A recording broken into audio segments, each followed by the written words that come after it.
அஸ்ஸலாமு அலைக்கும். Welcome to Nachiya kitchen. எல்லோரும் எப்படி இருக்கீங்க? அல்ஹம்துலில்லாஹ் நாங்கள் ரொம்ப நல்லாயிருக்கோம்.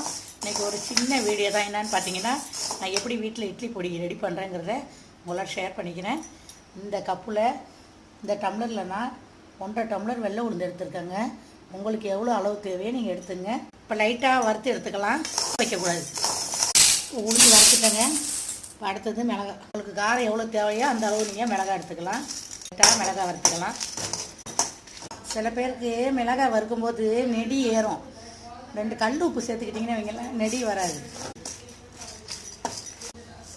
மிளகாய் வறுத்து கொட்டிட்டேங்க. கடலைப்பருப்பு எடுத்துருக்கேன், அது சேர்த்துக்கலாம். இதை பொன்னிறமாக வறுத்துக்கிறதாங்க. கடலைப்பருப்பு வறுத்துக்கலாம். மிளகு சேர்த்துக்கிறேன், 1 ஸ்பூன் ஜீரகம் சேர்த்துக்கிறேன். மிளகு 1 ஸ்பூன் ஜீரகம் சேர்த்துருக்கேன். வறுத்துக்கலாம். வெங்காயம் எடுத்துருக்கேன். நான் எனக்கு வந்து கட்டி பெருங்காயம் தான் எடுத்துருக்கேன். நீங்கள் தூள் வேணாலும் சேர்த்துக்கலாம்.